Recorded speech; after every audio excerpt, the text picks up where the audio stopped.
Hey, good day, everyone. Hope everybody's having a good day.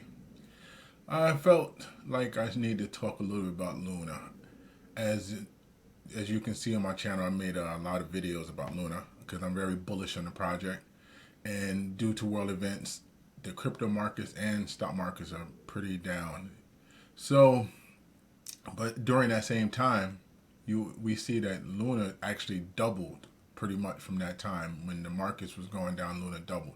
If you understand how the coin actually worked, then it will make sense why the coin is doing what it's doing. However, I've been in Terra Luna since around September, August. I really didn't understand the coin. I didn't understand how UST and Luna and how stable coins work with the Luna coin. So I bought it. I saw it on the internet somewhere. I believe I saw it on Twitter. I bought a couple of coins. I'm using the exchange Voyager. I bought it all the way up until I had 500 coins, which was great. And I started seeing it by airdrops, and unfortunately on Voyager you can't transfer your coins out of Voyager, especially with that coin. It depends on the coin, but Luna you couldn't transfer it out. So when I decided to use this Terra Station wallet, I had to find a place that I could actually transfer my coins. I wanted to transfer native Luna.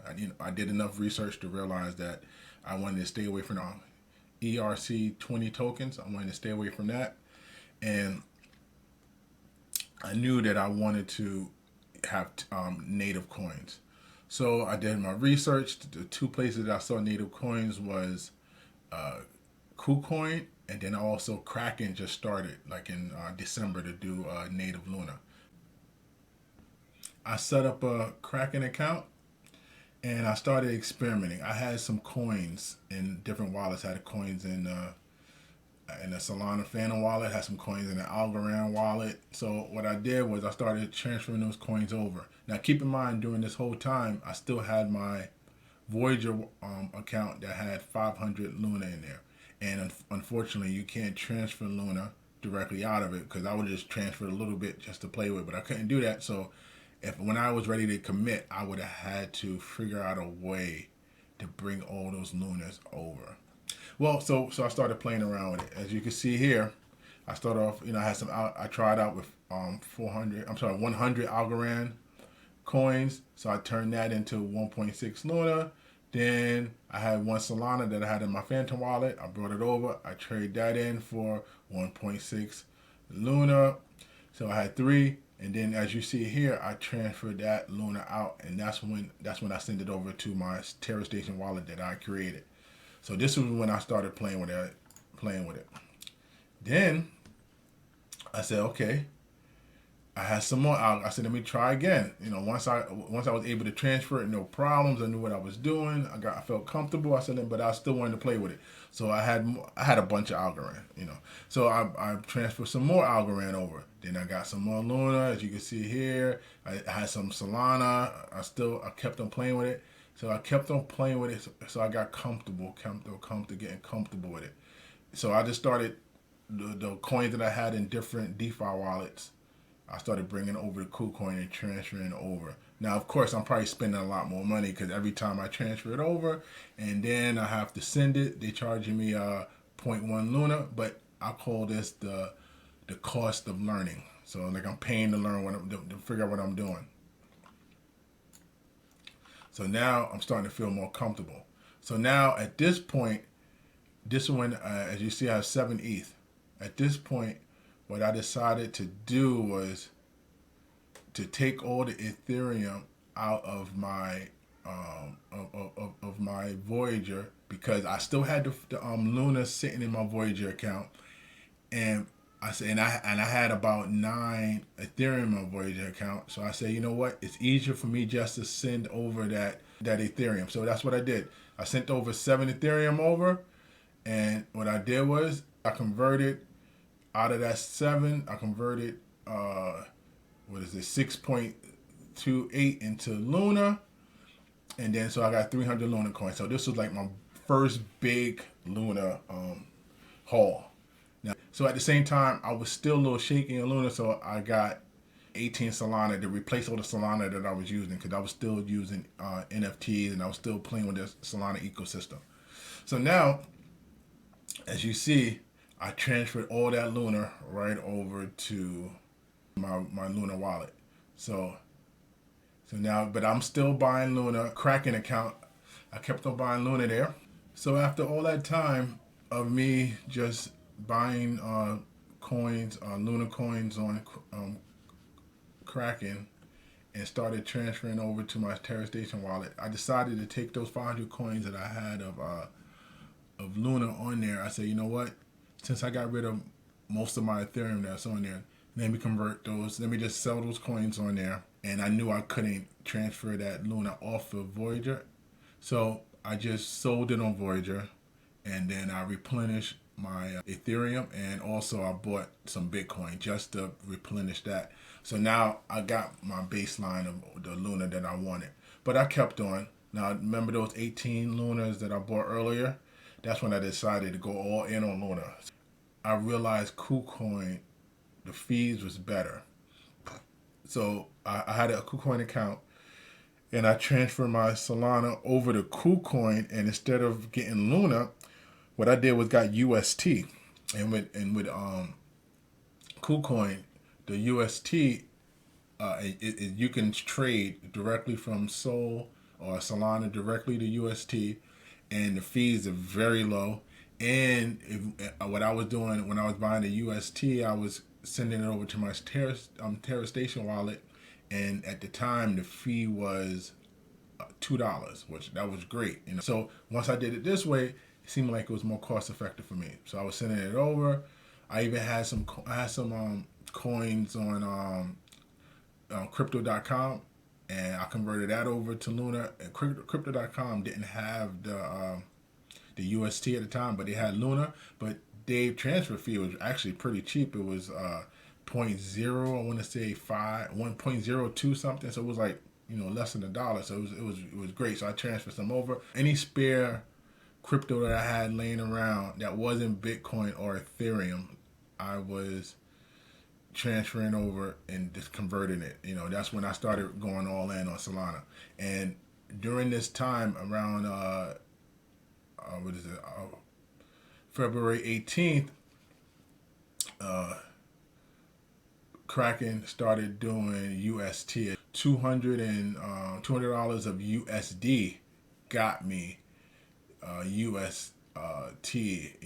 At cost me about $4, but I did that. So I started transferring this stuff over, and they charged $1, which was actually cheaper than KuCoin. KuCoin charged $2.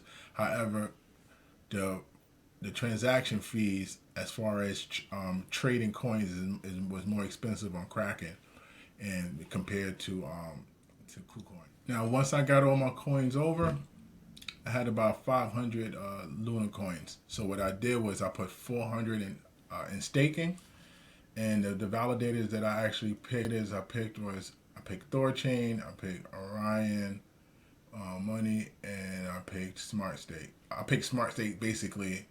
I saw them on one of their old. It can't be that old. It was like early last year. Them talking about staking. I guess that was in the very beginning. So that was the first one. This was the biggest guy.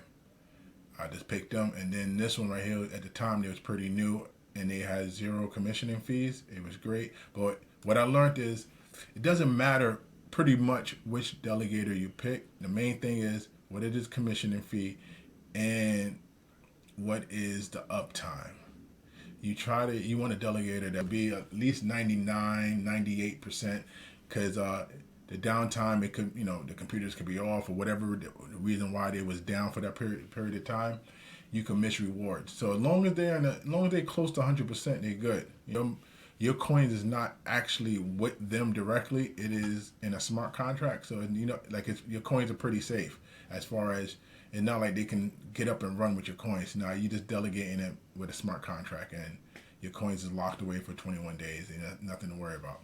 So now, what I did with the rest of the coins, well, I went into Anchor, and what I did was I took 50 coins and I put it in Anchor. I made it into B Luna, And once I put those coins in there, I just took out a loan against it, and the whole purpose of the loan was just to generate the anchor coins. And you see the anchor coins right now is great. So in the beginning, I didn't know better. I was pretty much like every week, every time I got my airdrop from Anchor, I would automatically download. I just take the coins. So I was just pulling them off, and I was converting them to UST. I didn't know. Now I know I'm gonna at least hold it here, or I'm gonna let it build up because it's like 25 cents of transaction fee every time. So that's what I did. I put half in here, Farming America Protocol. I also bought some NFTs in my in my Terra station. These are some NFTs I got. I have more that I haven't downloaded to my wallet. So I spent maybe about 10 to 15 Luna on NFTs just to, it's like having property. So once I did all that, I learned, I learned a very valuable lesson. First thing I learned during this whole process of me going over from Voyager to Terra Station is avoid buying coins on a platform that you cannot transfer. Because if I was able to transfer coins, and even if they would have charged me, I don't know, maybe a half a Luna, I would have saved money on a half a Luna fee at the time instead of me converting, going back and forth. But I learned so much doing it, so it actually worked out. But I know from this point forward, I will never buy coins on any platform that I cannot transfer out. So when it comes to Voyager, I just have my Bitcoin there because of the interest. I might take the Bitcoin out. And I have Ethereum in there, same thing for the interest. And I actually also have some VGX just because I had them for so long. And VGX, once you have over 500 coins, you get benefits. So I just keep that there. But for pretty much, that's the only coins that I have. I don't buy any other coins. I don't have any more Solana. I don't have any more Algoland. I'm strictly Luna. And this was probably, if it is not, it is the best decision that I made, just for the fact of, you're in part of the community. You get to vote.